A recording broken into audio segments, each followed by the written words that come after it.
Sugaring on the beat.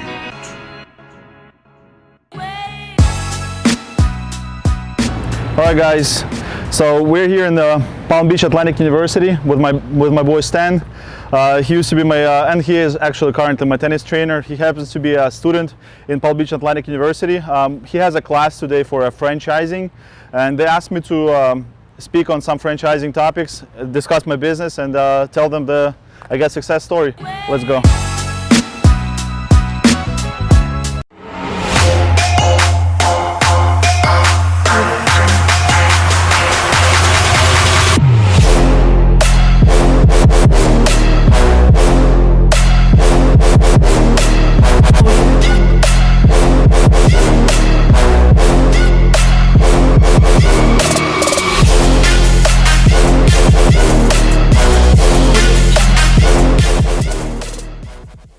Недавно справді, да.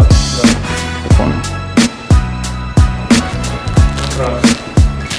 Все, заходимо до душла.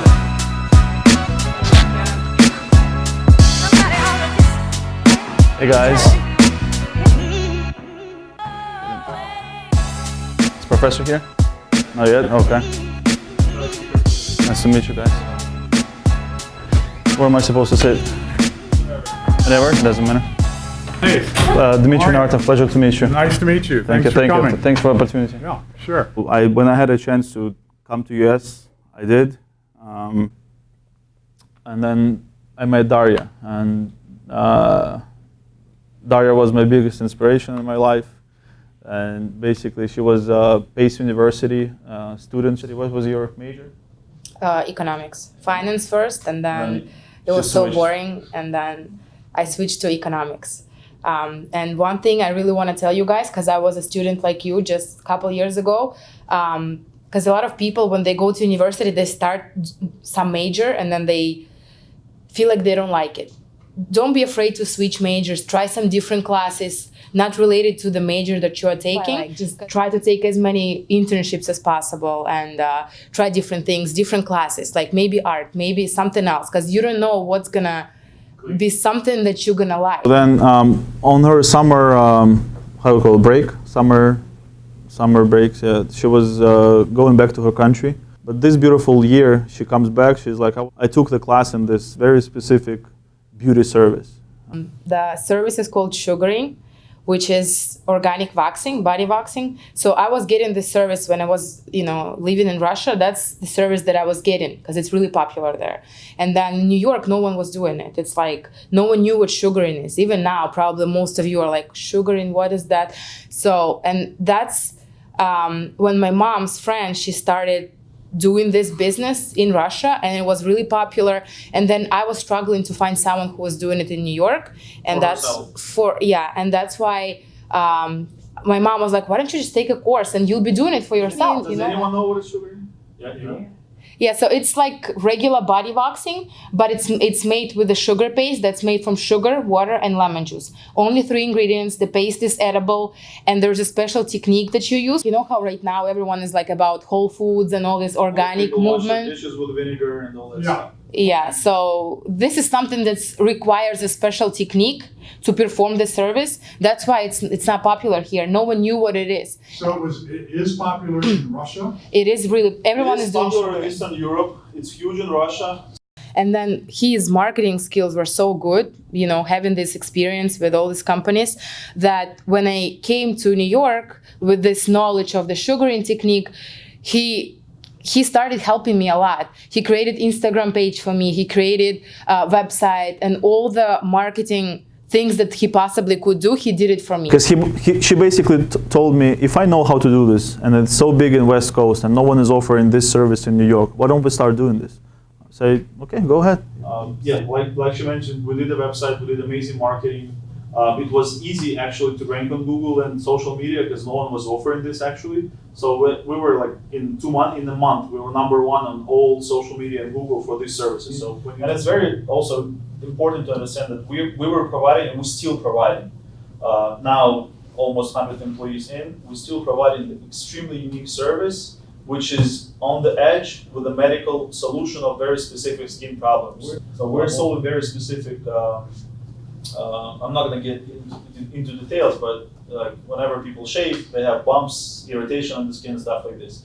The stuff that we're using, and by the way, manufacturing here locally in West Palm Beach, Florida, next to the airport. I built a factory now. We have a full manufacturing site, and I'm #1 seller of this product on Amazon, Walmart, everywhere. We are basically solving a very specific skincare problem. And another insight for you guys is you're gonna make money if you start solving someone's problems, and you're gonna be successful if you start. This competition right now is so crazy with services, with brands, with products and stuff like this. So if you find that niche that specifically solves someone's issue, being physical, mental, entertaining, or anything of that sort, if you can solve someone's problems, there is no way you're not going to be successful. So we were able to get office of this big across the street from Empire State Building on the 6th floor. Regular office building, nothing crazy. Now we're in the 5th Avenue. It's a fancy location right across the street from Empire State Building. And you'll be surprised. Customers started flowing. The book started filling up really quickly. And we didn't notice how we had I think 5 girls working shifts. So now we had to go to QuickBooks, register the QuickBooks account. I started talking to all my friends who were financially advising me, marketing and stuff like this, because by then I knew a lot of people who were very smart. Majority of these people is older than me because I was still considering myself very young and let's face it, not really educated too much. But I had the feeling that I know how to do marketing, and I was always very self-confident that I can market anything. Give me something that's a little bit unique and interesting, and I'll bring it to the people. So at what point did you decide you're going to franchise?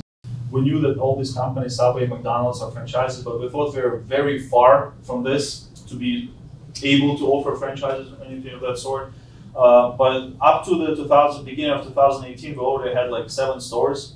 They were all corporate owned. You owned them all. They were all corporate. All in New York. No, 5 in New York, 1 in Boston, 1 in Chicago. They were all not on the ground floors. They were in the office buildings. So, middle of 2018, we had enough capital to open first ground location on the Union Square in New York City. As we were growing, we discovered that managing all these locations, especially in different states, is getting very hard. And she was directly involved into operation with interacting daily with the employees, and guys, this is crazy sometimes.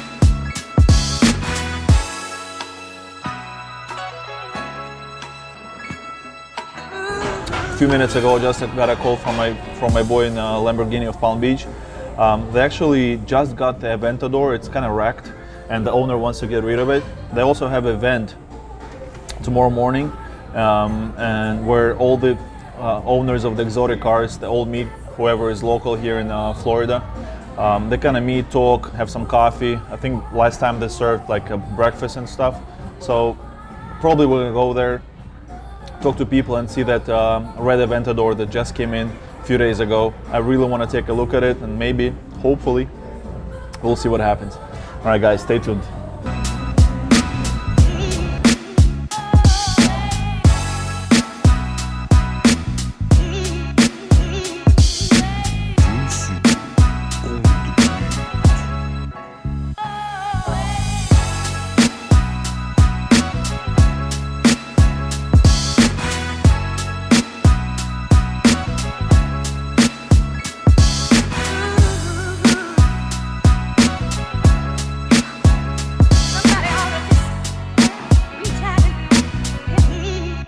Hey guys, so we just came to Lamborghini of Palm Beach. It's an annual meetup. They have the meeting of exotic car owners. We happen to have one, so we stopped by. Gonna meet a couple people, have some breakfast, coffee, and enjoy the cars.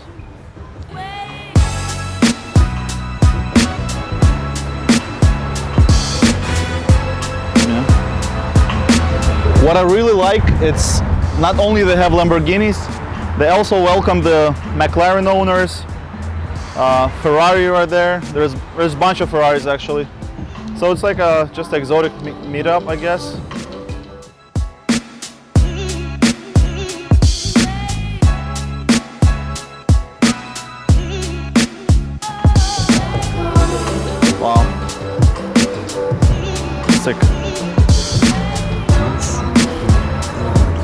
together. Looks sick.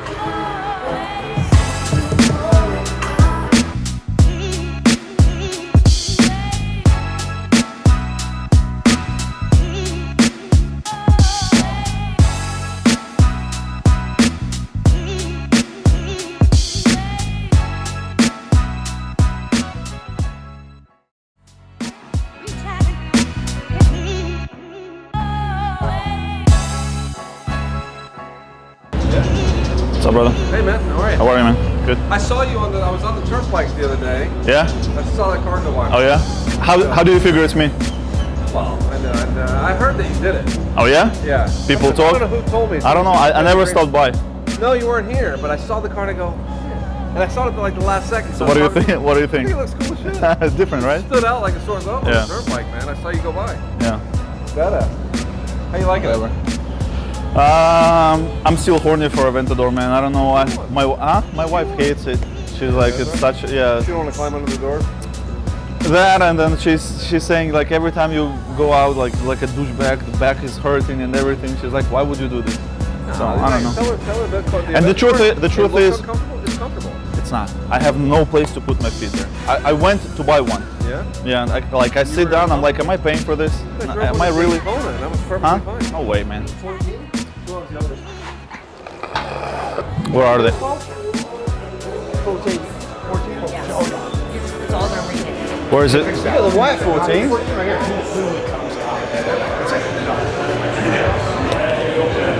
Ignore me. What's up, brother? Oh, What's sorry. going on, man? What's going on, dude? How you been? Everything is good. You saw wrapped in gold? Yeah, you said. Dude, it looks sick.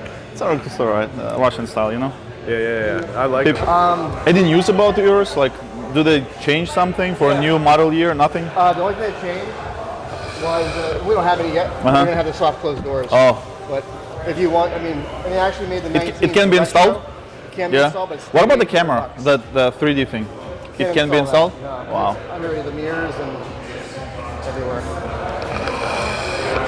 Was it going strong or no? Like Still going very strong. sales-wise, yeah. Still Because sold out. I've heard this. I've heard the story that they're gonna freaking discontinue it in a year or two, which is a good thing for a collectors. No. You saw this color? It's sick.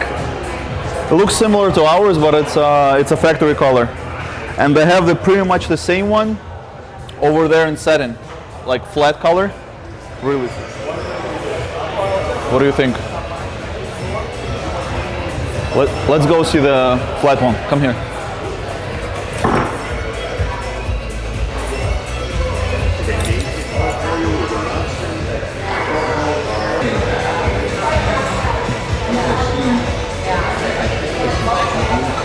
Sick.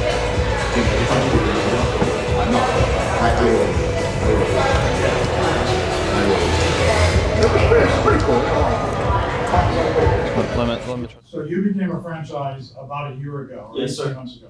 How long until you sold your first franchise? First one opened 2 months ago in Memphis, Tennessee. She's doing incredible. It's been 1 month in. So the second person bought. Now we're in 2.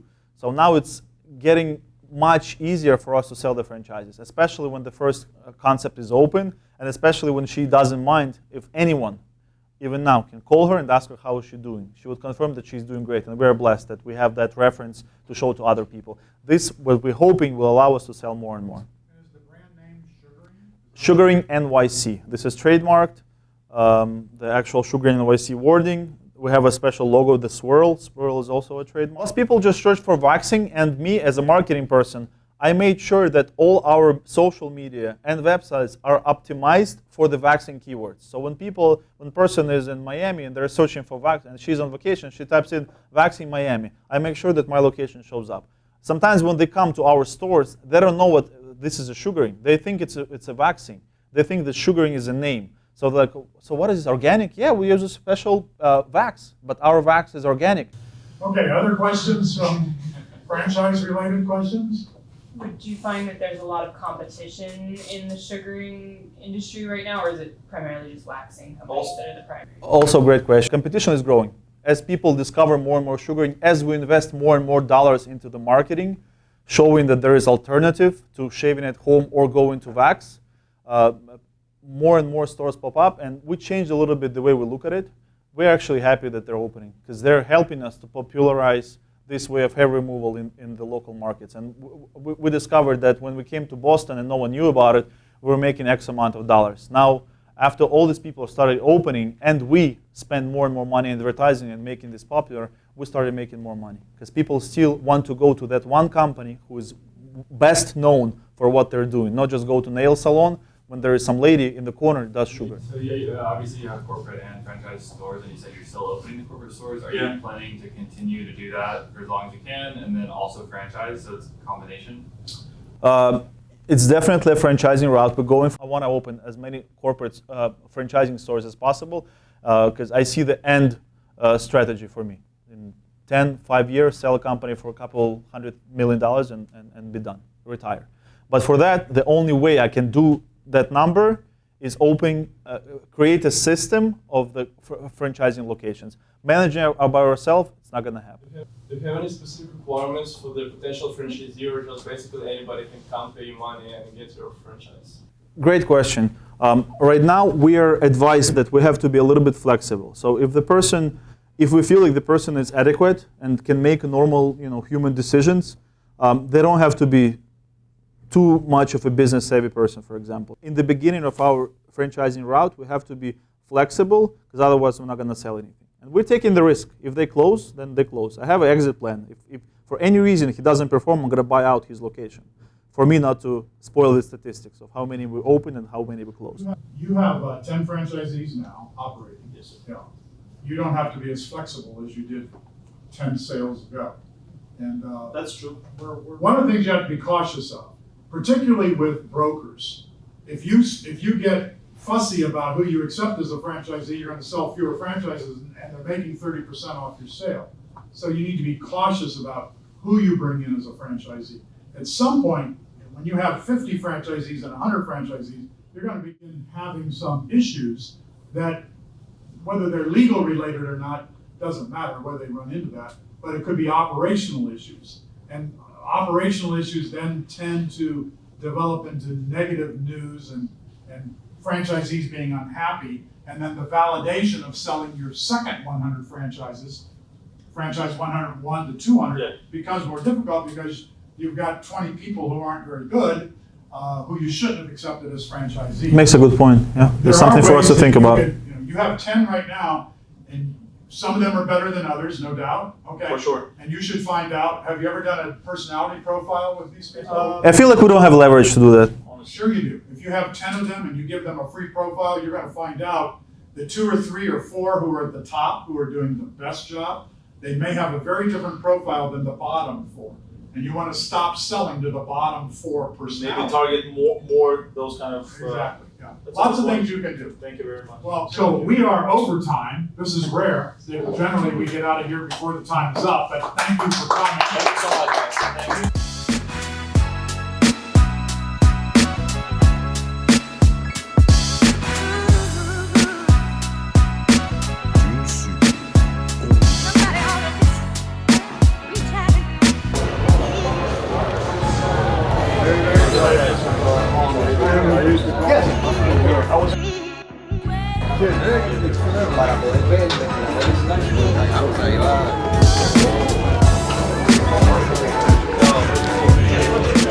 I really want this case actually.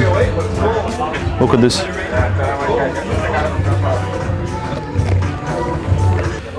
This guy just hooked me up with a new case. Thank you, brother. Thanks, brother. Appreciate it, man. Thank you.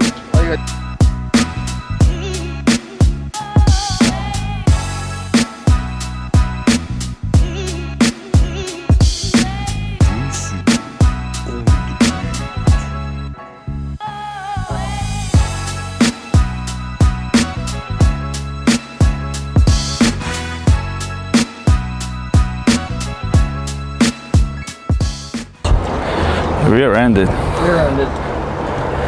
How does that happen? Truck. I think a Ford F-150. Obviously, no. Even that's not damaged. So that's only cosmetic, right? So, pretty much. well, I mean, yeah, we don't think yeah. You don't think it's fixable? Don't tell me. This? Yeah. It's repairable. Huh? Repairable. This yeah. also, right? All repairable. Yeah, obvious. But what I'm saying is, Yeah, we just gotta just check the this. tail That's it. light. Yeah. Look behind this right here. You know, make sure there's no structural, but it should be good. It doesn't seem like structural at all.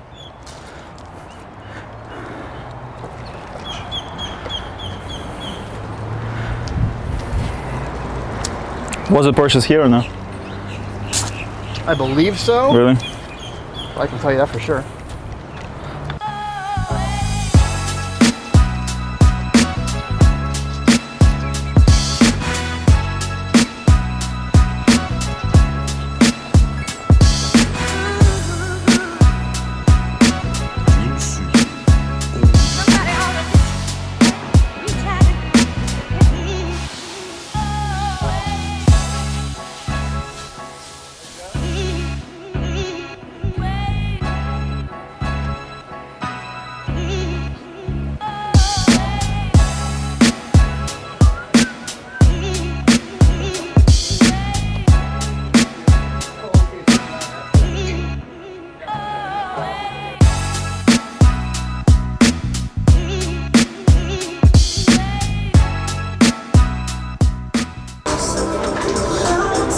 Oh, this is a nice present.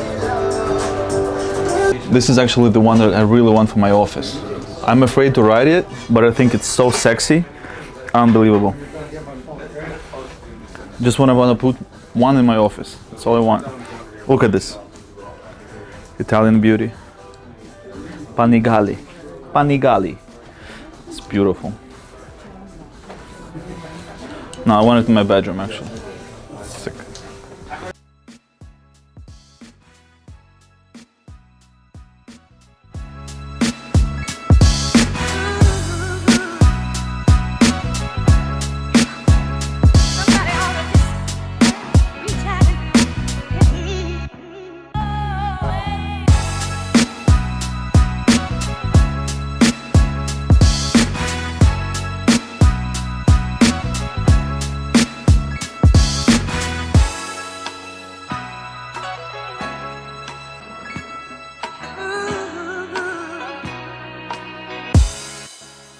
So yesterday we went to Atlantic University where my good friend Stan is a student. So he asked me to speak on franchising topics and it was like 20 students, a really nice professor who we met.